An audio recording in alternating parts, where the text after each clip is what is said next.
Hello everybody, welcome back to a brand new video, and today we're doing what if Samuel J. Tilden won in the 1876 election. And so going forward with it, Samuel J. Tilden, the only state we would really have to change is the state of South Carolina. The closest state that was called would go to Samuel J. Tilden. They would decide that Tilden would win South Carolina, and not the other states, so there's that. And he would win 191 to 178, winning the popular vote, etc. So he would win. Thomas Hendricks would become vice president. Tilden's first term after the 1876 elections, Republicans would hold a 40-seat majority in the Senate, and Democrats would hold a 213-seat majority in the House. After the 1878 midterms, Republicans would hold a 47-seat majority in the Senate, and Democrats would hold a 209-seat majority in the House. The Supreme Court would be 6-3 conservative. Samuel J. Tilden would nominate Associate Justice Andrew James would replace Associate Justice Davis. Associate Justice William Merrick would replace Associate Justice William Strong. There you go. Now in the 1880 election, Republicans would need to nominate someone good, someone strong. So they go with Ulysses S. Grant. They know it's a risk, but they go with it anyway. And they nominate John Sherman as his running mate. Ulysses S. Grant would defeat Samuel J. Tilden. It would be a narrow popular vote victory, but it would be 233 to 136, and he'd be reelected as the 20th President of the United States of America. And he would win an unprecedented third term. In Grant's third term, a quick summary, after the 1880 election, Republicans would hold a 52-seat majority in the Senate, and Democrats would hold a 190-seat majority in the House. After the 1882 midterms, Republicans would hold a 51-seat majority in the Senate, and Democrats would hold a 258-seat majority in the House. The Supreme Court would go 7-2 conservative after this election. Grant would nominate 3 Supreme Court justices. He would nominate Associate Justice Stanley Matthews, who would replace Associate Justice Noah Swain. He would nominate Justice Horace Gray, who would replace Justice Nathan Clifford. He would nominate Justice Samuel Blatchford, who would replace Justice Ward Hunt. Those are his 3 justices. The 1884 election, Grover Cleveland and James Blaine would win their respective party nominees, and Grover Cleveland would defeat James G. Blaine 219 to 182, similar to what happened in real life.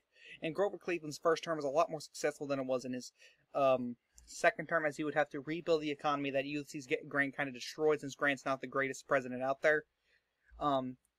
In Cleveland's first term, the Senate, after the 1884 elections, Republicans would hold a 49-seat majority in the Senate, and Democrats would hold a 272-seat majority in the House.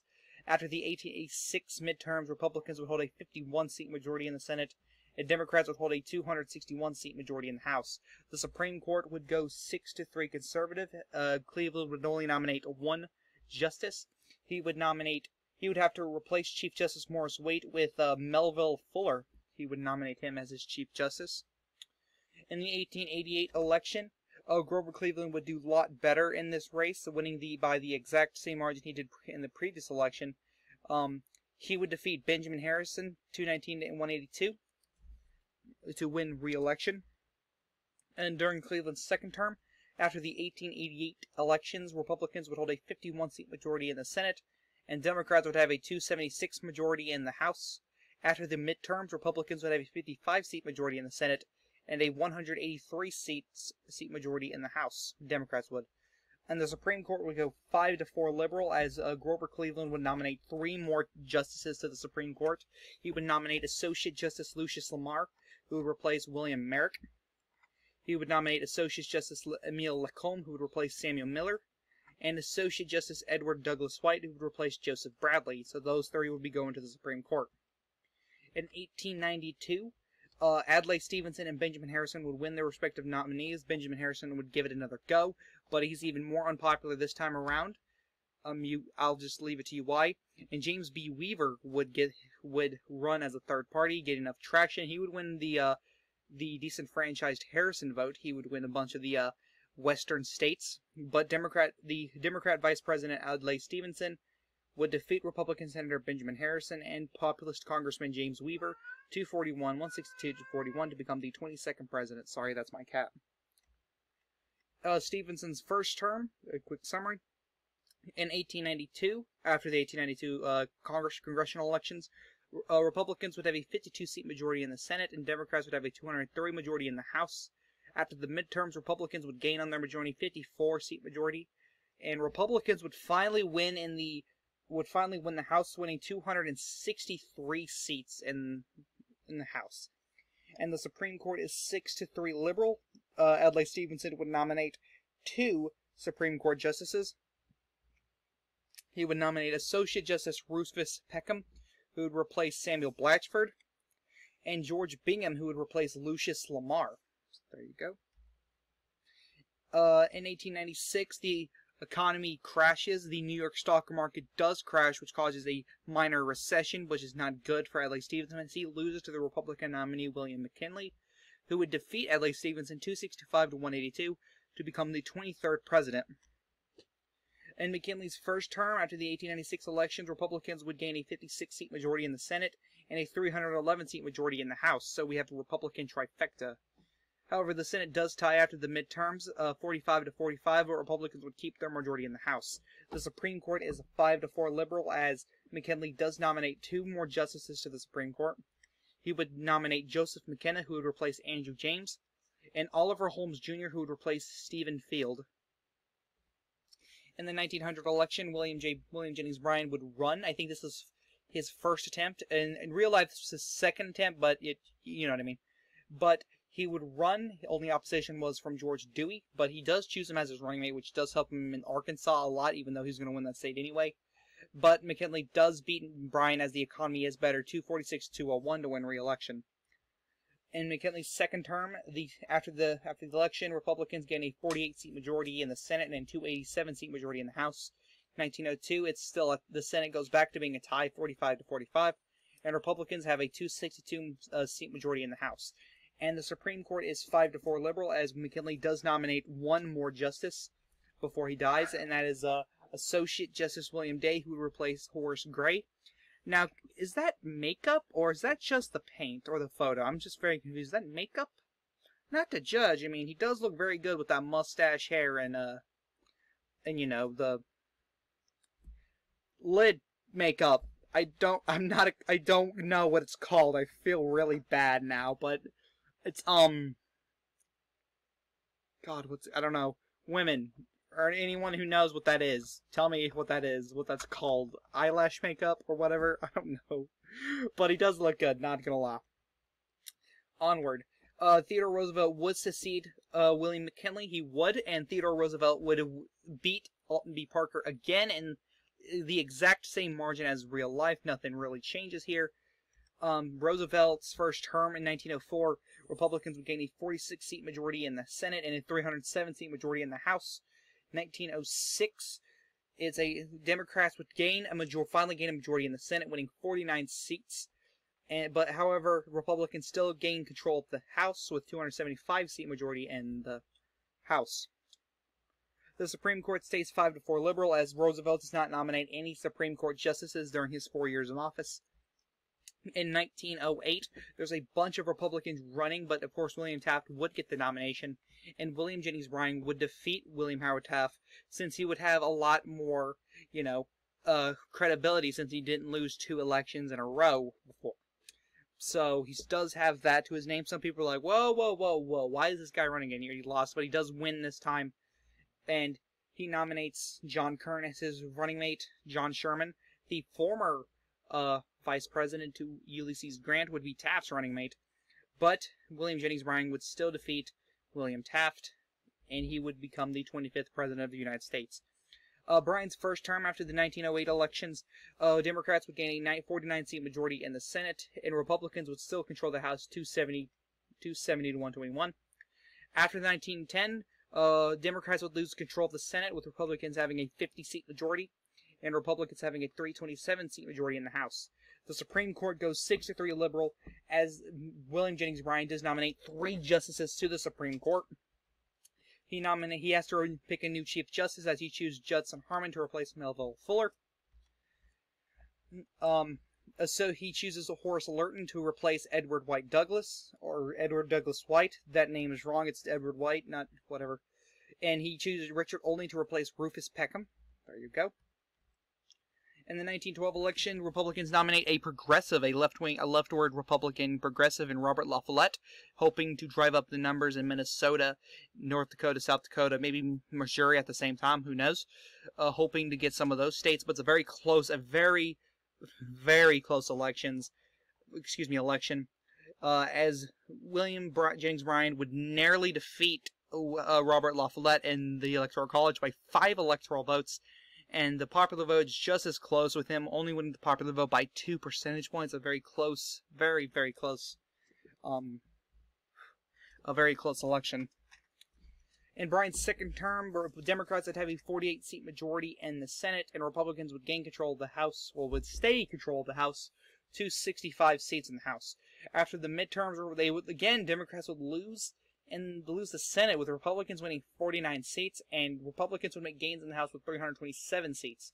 The Supreme Court would stay whoa, what happened there? I'm sorry, I'm tired. It's like 1 in the morning, trying to get these videos out. But the Supreme Court stays 6-3 liberal, as Bryan does nominate one more justice to the Supreme Court, and that is Alan Walsh, who replaces Horace Lurton. The 1916 elections, the Vice President Thomas Marshall would run against Secretary Charles Hughes. Hughes does end up defeating Marshall, even though that map does not say it, but the electoral vote does. Charles Hughes does defeat Thomas Marshall. He drives up the numbers in the west and northeast, as well as the Rust Belt, which gives him the victory. In Hughes' first term after 1916, it's a Republican trifecta, with Republicans having a 51-seat majority in the Senate and a 346-seat majority in the House.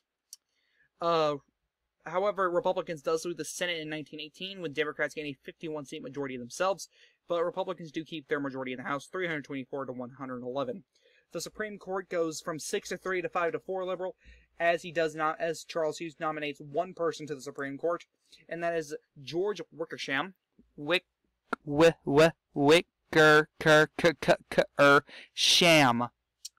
And he replaces Justice Richard Olney. In 1920, a lot of Democrats are running for the opportunity to defeat Charles Hughes. The opportunity, and it goes to Edward Edwards. Edward Edwards. There's an I in his name, but you know how I am. And he chooses Alexander Palmer as his running mate, but Charles Hughes wins by an even bigger margin than he did last time. He actually wins in a landslide via popular vote, winning 10 points on the popular vote scale, but in the South, but in the electoral vote, not so much. But Charles Hughes defeats Edward Edwards 325-6 to win re-election. In Hughes' second terms, there is a Republican trifecta again, with Republicans having a 55-seat majority in the Senate and a 387-seat majority in the House. And Republicans would keep their trifecta after the midterms with a 49-seat majority in the Senate and a 311-seat majority in the House. And surprise, surprise, Republicans gain the whole table. Every branch is controlled by Republicans, as the Supreme Court goes 5-4 conservative, as Charles Evans Hughes, before he leaves office, nominates 4 Supreme Court justices. He nominates Justice John Killitz, who replaces Justice William Day. He chooses the former Secretary of War, William Taft, who replaces Chief Justice Judson Harmon. He nominates Justice Josiah Van Orstil. Josiah is my best friend, so there you go. I do have a best friend named Josiah. It's awesome. And he replaces Justice Emile Lacombe. And Justice William Bullitt would replace Justice Edward White. In 1924, Republicans choose Calvin Coolidge, and the Democrats choose William McAdoo. It's a very close race. If there were polls, it would be neck and neck. But, of course, Calvin Coolidge does win with 101 electoral votes over his opponent, 316 to 215, to become the 27th President of the United States. So there you go. In Coolidge's first term, after the 1924 elections, it is a Republican trifecta still, with 52-seat majority in the Senate and a 333-seat majority in the House. However, after the midterms, Republicans lose their majority in the Senate, with Democrats winning a 51-seat majority in the Senate, and Republicans would only have 322 seats in the House. The Supreme Court stays 5-4 conservative. Coolidge does nominate one person to the Supreme Court. He nominates Justice George Sutherland, who replaces Justice Joseph McKenna. That's a tongue twister. Get a sip of drink.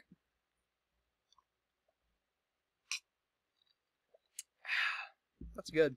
Have you guys ever had Southern sweet tea? It's really good. If I actually personally knew you guys, I'd invite you over and give you some. It's really good.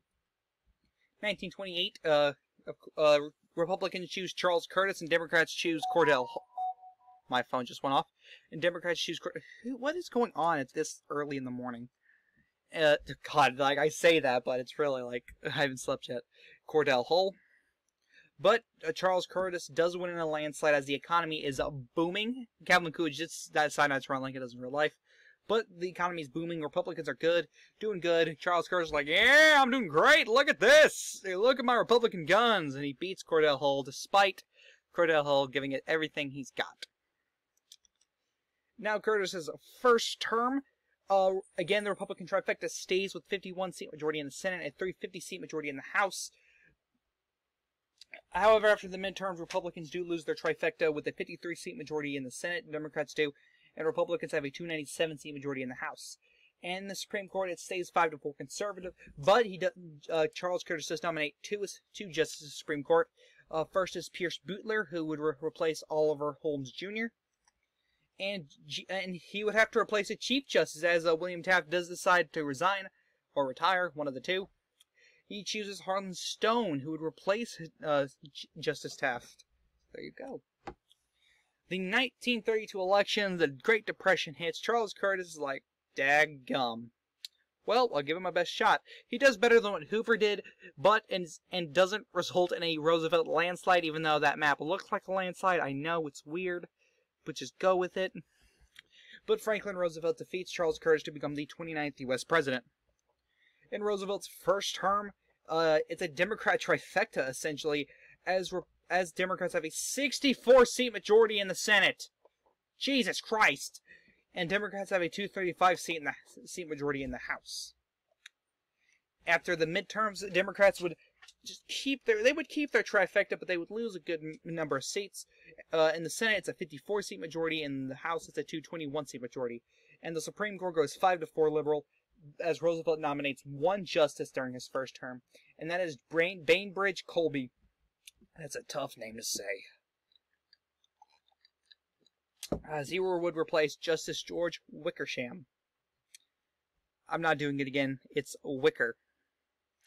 Have to be specific. I know how this world is now. In the 1936 elections, Republicans would nominate Frank Knox, who were trying to get this guy out of office. His far-left socialist. He's not good, even though the economy's doing somewhat better. But Roosevelt still wins by big margins. In Roosevelt's second term, the Democrat trifecta stays alive with a 59-seat majority in the Senate and a 233 majority in the House. However, they would lose that trifecta in the House. On the Senate level, Democrats would have a 51-seat majority in the Senate, and Republicans would win a 283 majority in the House. Frick yeah. And oh boy, the Supreme Court goes 8-1 liberal as Frederick FDR? Franklin, daggone, why did I say Frederick? It's weird. As Franklin Roosevelt nominates 4 Supreme Court justices to the Supreme Court. First, it's Frederick Crane, who would replace John Killitz. Hugo Black would replace Pierce Butler. Stanley Reed would replace George Sutherland. And Sherman Minton would replace Josiah Van Orstil. Josiah, no! Next up, 1940, Republicans would nominate Thomas Dewey, who runs a better campaign this time around, as Republicans are even more anti-socialist than they were in real life. And even though Democrats are pretty more centered than they were, they're just calling FDR socialist because he's implementing these policies that they don't like. That's essentially what's happening. And they nominate probably one of the most anti-socialist Republicans out there in the New York a district attorney from New York, Thomas Dewey, who does a lot better than expected, gains national attention, becomes governor in the midterms. But Roosevelt still wins 305 to 226. Not a landslide, but still big numbers. Democrats would not gain back their trifecta. However, Roosevelt's now somehow becoming unpopular. Oh my god, the Red Scare is actually a thing. Republicans are being successful, especially during the midterms, as I'll explain here in a second. 1940, Democrats would have a 54-seat majority, and Republicans would have a 278-seat majority in the House. After the midterms, the Red Scare Republicans all across the country are throwing out the idea of socialism. Don't trust the socialist president. He's only in it to ruin this country, etc. Don't be like the USSR. I don't know. 1942, Republicans would gain control of the Senate 51-45, and Republicans would increase their majority 325 to 110. But they do it at a high stake. The Supreme Court goes 9-0 liberal. As Chief Justice Harlan Stone dies, I don't know, Franklin Roosevelt nominates Felix Frankfurter as the Chief Justice.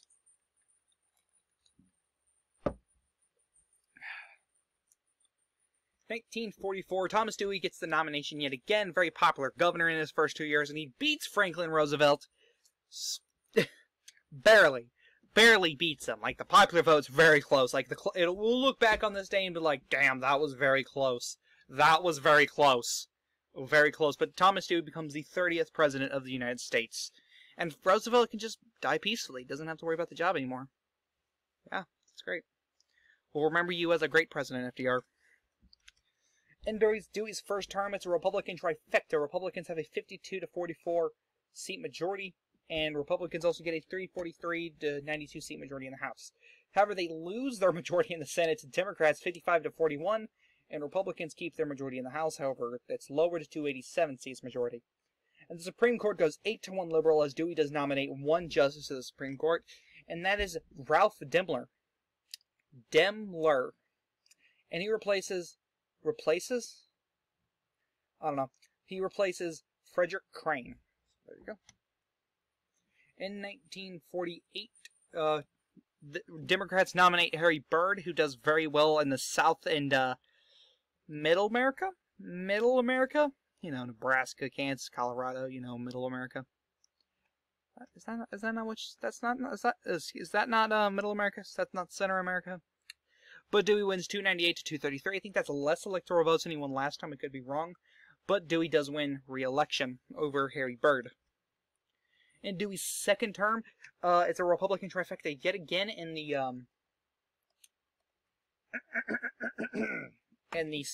again, they control the Senate, House, and presidency.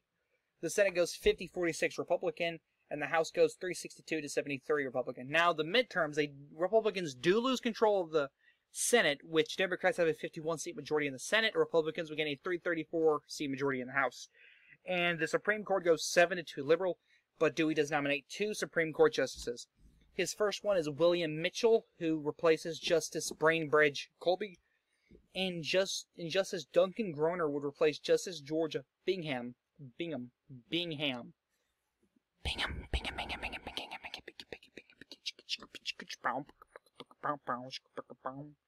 Anyway, enough of me being like a moron. This is what happens when I don't get to sleep.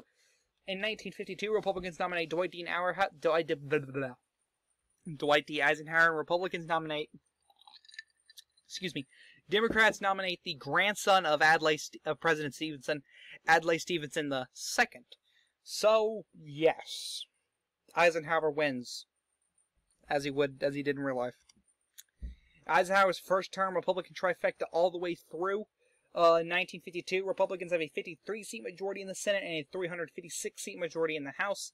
After the midterms, Republicans would still have a trifecta, 51-seat majority in the Senate, 337-seat majority in the House, and the Supreme Court goes 6-3 liberal, as Eisenhower does nominate 2 justices. Associate Justice James Edwards would replace Justice Alan Walsh, and Justice William Rogers would replace Justice William Mitchell. So we get a William in and we get a William out, I guess you could say. William and William. That should be a business. There you go, I gave you an idea.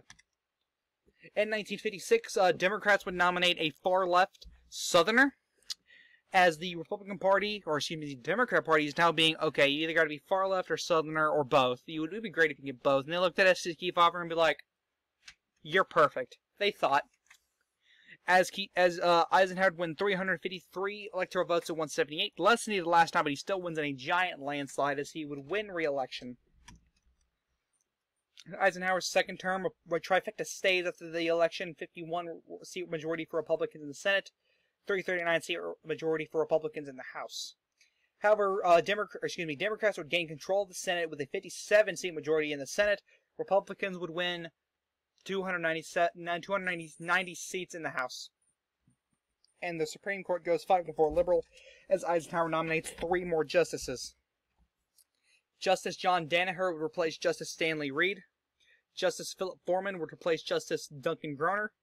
And Justice John Smith would replace Justice William Bullitt. Bullet with a... Oh, wait, can't say that. In 1960, Democrats are going to feel uneasy about their candidate, John F. Kennedy, who is not far left or centrist, and they're looking at him like, we don't like this guy. He's more like an other kind of guy, and the conservatives are all, Democrats are already losing the conservative view. So they're like, okay, so they get Hubert Humphrey aside, and they're like, okay, Hubert, we really need you to run third party. We cannot have this. I don't care I don't care. I'd rather have Nixon in than this guy. He's going to kill what the Democrat Party stands for. So run third party. And he runs third party. They give him a huge sum of cash and he does it. So Nixon wins big, 282 to 243 to 11. The first debate would have 3 people in it. Would you know? That's so weird. The first debate would have 3 people in it. But Nixon becomes the 32nd president of the United States. So since this is so early, there's no Watergate. Just going to tell you this now. In Nixon's first term, it would not be a trifecta any time in his first term. In 1960, Democrats would have a 55 to 45 seat majority in the Senate, and Republicans would have a 312 to 123 seat majority in the House. After the midterms, Democrats would only increase their majority in the Senate with 60 to 40, supermajority, and Republicans would have 308 to 127 in the House, supermajority. However, the Supreme Court finally goes conservative with 5-4 conservative as he nominates a new Chief Justice, replacing Chief Justice Felix Frankfurter, Chief Justice Milton Young, take a sip of drink. He nominates the Secretary of Senate Conference, Vice Secretary, something like that, I don't remember. But, yes, Milton Young is the new Chief Justice of the United States Supreme Court. 1964, Democrats be like, okay, we screwed up big time with JFK. He's now an independent in the Senate. We lost that extra seat. He's now caucusing with Republicans. Oh my God, we screwed up. Maybe far left and Southern Oregon. Okay, let's nominate a centrist. Let's try with the centrist. Pat Brown, go out there and see what you can do. Pat Brown actually does very well. Polling does show he's going to win sometimes, but Nixon's usually up higher than Pat Brown. Pat Brown does really good. People are seeming to actually like this guy. They're bringing back some of the old Democrats that were disenfranchised. But Nixon still wins against Pat Brown, as some people are like, nope, we don't trust you yet. You need to prove yourself.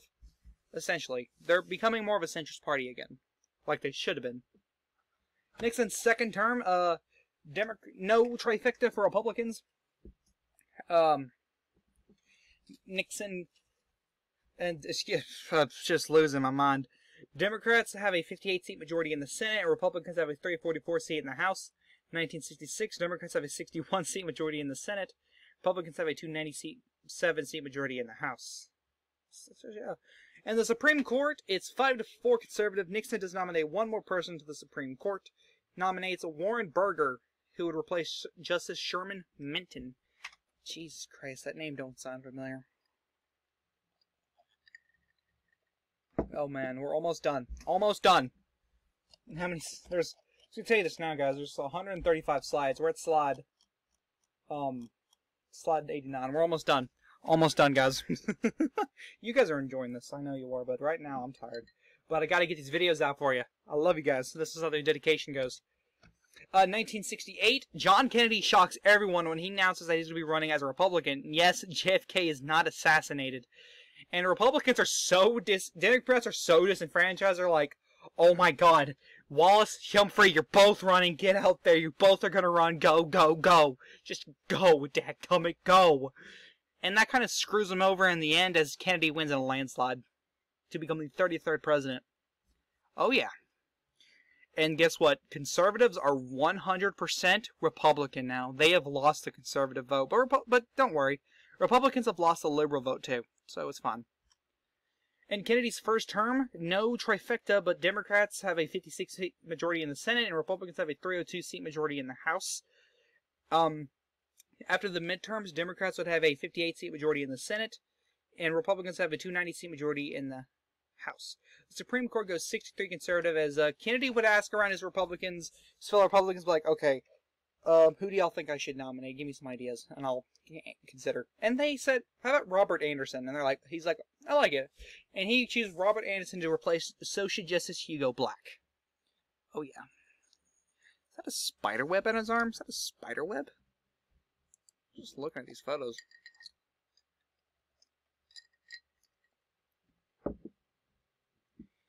Oh boy, you can't see any of the photos here.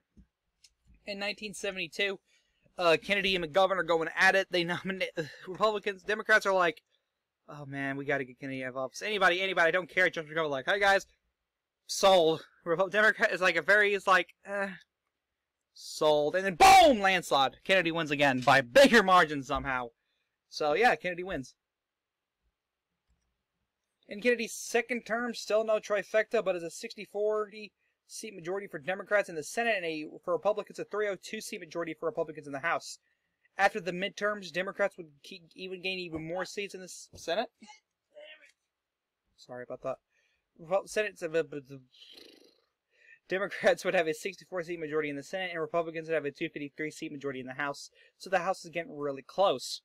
And the Supreme Court stays 6-3. Kennedy does not nominate anyone to the Supreme Court. Now, in 1976, Republicans would nominate Vice President Ronald Reagan, and Democrats were like, okay, we need to learn from our past mistakes. Get a centrist. Just get a freaking centrist. They get a centrist and a very popular senator, Mo Udall. And they nominate him, and Udall loses, just based off the sheer popularity of Ronald Reagan. And Reagan does good. We got some strong Republican economy right now. Very strong Republican economy, they'd call it. And during Reagan's first term, still no trifecta, but Democrats would have a 63-seat majority in the Senate, and Republicans would have a 254-seat majority in the House. The midterms roll around. Democrats would have a 65-seat majority in the Senate, and Republicans would have a 239-seat majority in the House. So, you know, Democrats are going to control the Senate, and the Republicans are going to control the House. Now, Reagan does nominate two people to the Supreme Court. First, Justice William Timbers replaces Justice Philip Foreman, and Justice Leonard Garth replaces Justice John Smith. Like, I'm just getting tongue-twisted right now. Like, I'm not on anything. I'm just very tired. This is what happens when I get tired. It's going to happen a lot. In 1980, Republicans are at it again with Reagan power, and Democrats would nominate another centrist. Hey, they're learning. They nominate Jerry Brown. Oh yeah, Jerry Brown. That's his name, right? I'm not going, he doesn't look like a Jerry. Doesn't look like a Jerry. Doesn't look like a Jerry. But Reagan does defeat Brown by even bigger margins than he won last time, winning in a landslide. In Reagan's second term, still no trifecta, still Senate Democrat, Republican House. The Supreme Court goes 6-3 conservative still, as he nominates one person to the Supreme Court, and that's a Chief Justice. He chooses William Saxby to the Supreme Court. He replaces Chief Justice Milton Young. Yep, I said it correctly. What's wrong with me? 1984, Republicans got three choices. They got Jack Kemp, the vice president. Yeah, vice president. The Minnesota governor Harold Stassen. They're like, yeah, Minnesota did get it really close. Let's throw him in there. And they also got a reverend from D.C., Jesse Jackson. And they're like, yeah, the black vote is very Republican. Now there is something I'm going to explain here. The white vote, all these votes are kind of swung. You have to win a majority. Like, there's the white vote, the black vote, the Asian vote, the Hispanic vote, and the other vote. I'm missing one, I know I am. And there's not one that's solid Republican or solid Democrat. They go back and forth in this timeline. Like, sometimes Democrats are going, okay, sometimes blacks will go Democrat and blacks will go Republican sometimes. It just depends, you know? It just freaking depends. And so Jack Kemp does win the Republican nominee. On the Democrat side, there's Reuben Askew, John Glenn, Gary Hart, and Walter Mondale. Reuben Askew from Florida does win the nomination. What did I say that for? But it's very close, popular vote-wise, but electoral vote, not really. Jack Kemp defeats Democrat Governor Reuben Askew to become the 35th president. And this is when the economy tanks, but I'll get to that in a second. In Kemp's first term, Democrats would have a 54-seat majority in the Senate, and Republicans would have a 263-seat majority in the House. And after the midterms, Democrats would have a 62-seat majority in the Senate, and Republicans would have a 258-seat majority in the House. Supreme Court would stay 6-3 because Kemp does not nominate anybody. And Democrats are like, okay, who are we gonna nominate to get this guy off our backs? Who are we gonna nominate? This is weird, so weird. Who are we gonna nominate? Any ideas, guys? And there's 3 people: Bruce Babbitt, Joe Biden, and Lyndon LaRouche. Joe Biden, plagiarized, not a good look. Lyndon LaRouche, crazy activist, we don't want him. And plus he's an outsider. Bruce Babbitt from Arizona, swing state. Yeah, let's pick Bruce Babbitt. Bruce Babbitt gets the nomination just by sheer luck alone. It actually works out because he becomes one of the greatest presidents in this timeline. He chooses Paul Simon, who becomes one of the greatest vice presidents in this timeline, who doesn't run for president. Bruce Babbitt defeats Jack Kemp 314-223, winning big states, big numbers, even winning Kentucky and West Virginia. He's called a populist, actually. Babbitt's first term, Democrats would have... Whoa, that number don't look right. It's supposed to be 63-47, not 63-67. Wow. But Democrats would have a 63-seat majority in the Senate. Republicans would have a 253-seat majority in the House. And 1990 midterms. Oh my God, we're so close, guys. Democrats would have a 62-seat majority in the Senate, and Republicans would have a 264-seat majority in the House. And for the first time in, I think, 20 years, the Supreme Court goes 5-4 liberal. Shocking.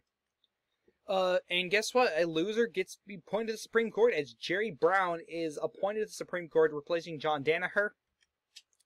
And Wilfred Feinberg goes to the Supreme Court as he replaces Justice Robert Anderson. Oh, yeah. Wilfred Feinberg and Jerry Brown in the Supreme Court. This is not weird at all.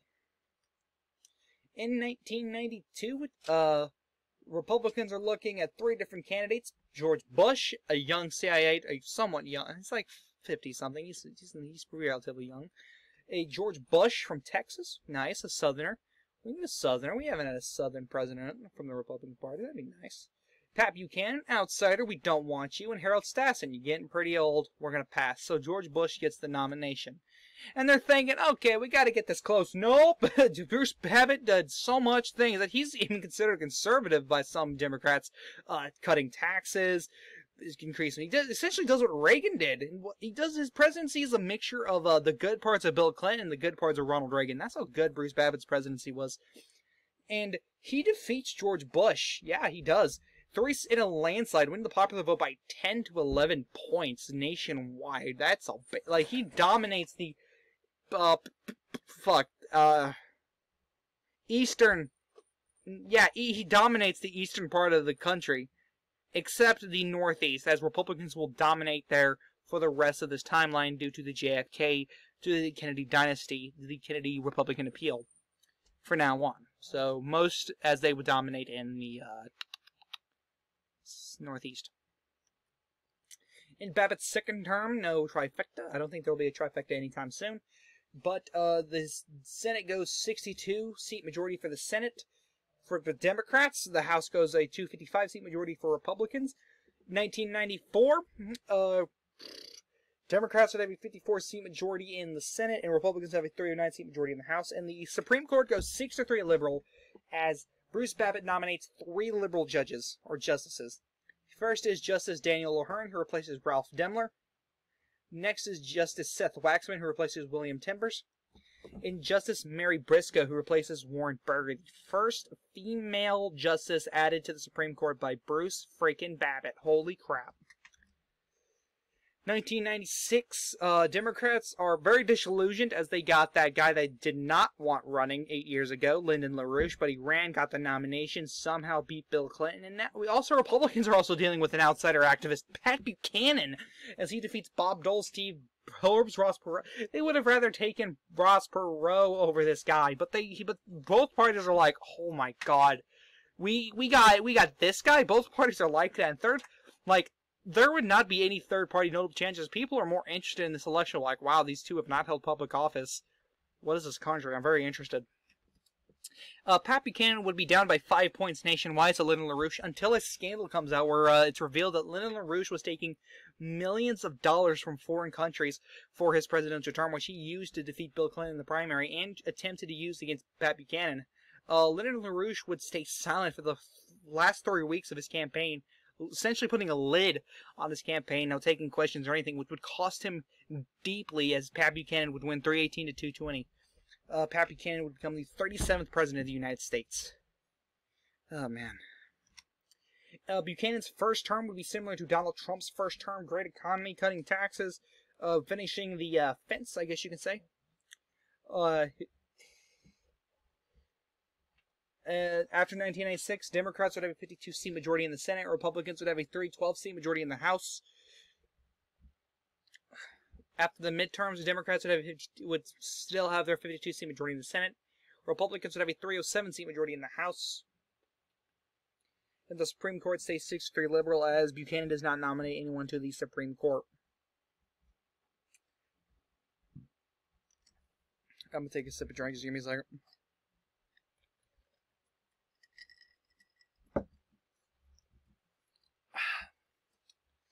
In the 2000 election, Democrats nominate Al Gore, an insider like Al Gore, get this guy out of office, and they fail. Oh my god, Pat Buchanan wins in a landslide. He wins the Rust Belt. He wins the West, except the West Coast. He wins the northern part of the country. He's doing great things. 391, he wins the popular vote by 7 points. Jesus Christ.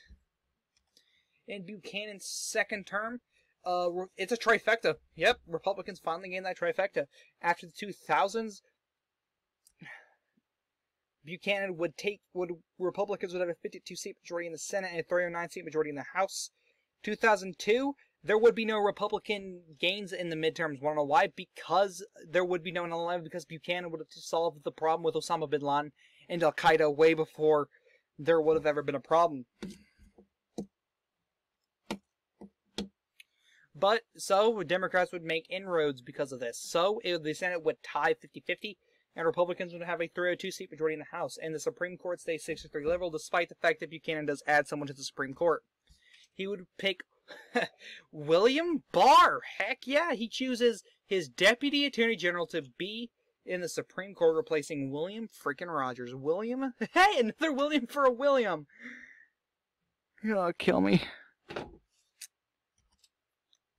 In 2004, Rhode Island Senator Lincoln Chafee would get the Republican nominee barely over Dick Cheney, and Democrats would give their nomination to Dennis Kucinich. They're like, we need someone from the Rust Belt. Dennis, come forward! And so they got Dennis Kucinich, who would lose to Lincoln Chafee 281 to 256, but the Great Recession would hit, and I'll explain that here in a second.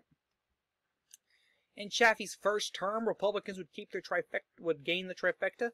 Again, with a 54-seat majority in the Senate and a 305-seat majority in the House, Republicans would have a 51. After the midterms, Democrats would flip the Senate with a 51-seat majority in the Senate, and Republicans would keep the majority in the House, 274 seats. The Supreme Court stays 6-3 liberal. Chafee does not nominate anyone to the court. Again, the Great Recession hits, and Democrats are going to give it another go with Kucinich, who wins in a landslide, 375 to 163, as he wins multiple southern states that people didn't think, oh my god! Oh my god, my throat's so dry. As he wins multiple seats, multiple states, my bad. And he wins Bruce Babbitt's home state, Arizona, which people didn't think was possible. But maybe it's because his running mate, Bill Richardson, who gives him that edge. In Kucinich's first term, Democrats would gain in the Senate with a 59-seat majority in the Senate. Republicans would gain in the House with a 250, or would lose seats in the House, 253-seat majority in the House. And in the 2010 midterms, Republicans would make gains, of course. Democrats would have a 53-seat gain in the Senate, and Republicans would make huge gains in the House, 316 majority in the House. In the Supreme Court, Dennis Kucinich would add 2 Supreme Court justices, making it 8-1 liberal. First is Chief Justice Robert Wilkins, the first black justice added to the Supreme Court. I know, it took us this freaking long to get a black justice. Are you kidding me? And hey, it's a Chief Justice at least. That makes up for it, I guess. As he replaces Chief Justice William Saxby. Associate Justice Jane Kelly, the second female justice. She would replace Justice Daniel O'Hearn. So there you go. This time, Republicans look at a young Illinois Senator, Barack Hussein Obama. Now, you might be asking, wait, Barack Obama's not a Democrat, though, not a Republican. And this time he is. More blacks are Republicans because of, well, Republicans freed slaves, Republicans gave us the Civil Rights and Voting Rights Act. Thank you, Nixon and Lincoln. It's so Obama would be he's very centrist, I'll tell you that much. He freaking borderlines liberal. He's more like what Sununu and Hogan is. But he's still Republican, respected by Republicans because of that. So, Obama wins a nomination, he beats Kucinich, as he's very polarizing figure, and he says, we need change. Kucinich said he'd bring it, he didn't bring it, and Chaffee ruined it. He's actually he would attack both Republicans and Democrats in the same time, as he would defeat Dennis Kucinich to become the 40th president. In Obama's first term, the Senate goes 51-49 Democrat. Republicans would have a 324-seat majority in the House. After the midterms, Republicans would have a 60-seat supermajority in the Senate. And Republicans would have a 311-seat majority in the House. The Supreme Court is 7-2 liberal. Sorry, I had to check on my dogs. Is 7-2 liberal. Obama does nominate 3 Supreme Court justices. First, he nominates he gets Anthony Kennedy on the Supreme Court to replace James Edwards. He would nominate the second black justice. He would pick Clarence Thomas to replace Wilfred Feinberg. Next is Justice Thomas Griffith. He would replace Justice Leonard Garth. In 2010, I think. I could be wrong. Yeah, if you hear squeaking, the dog's playing with toys. I'm sorry, that's just how that works. In the 2016 elections, Democrats nominated a very conservative Democrat, Martin O'Malley. He would choose Joaquin Castro as his running mate. But Obama would win in a giant landslide to win re-election. Obama's popularity would be a lot higher, as the Romney Affordable Care Act would be a lot more popular amongst Republicans because it would be more moderate, I guess you can say. And Obama would be less of an establishment figure in this timeline, and he's more of a populist figure, as he does bring more change and hope, I guess you could say. In Obama's second term, the Senate goes 58-42 to Democrats, and Republicans would have 317 seats. Speaking of the Congresses, it would be a lot less partisan. It would be a lot more bipartisan, because the Republicans are always going to have control of the House, and Democrats are always going to have control of the Senate. So they figured, okay, we might as well work together and make a compromise. That's essentially what all these bills are that are being passed now. Compromises, because they know nothing will get done unless they work together, because one has more of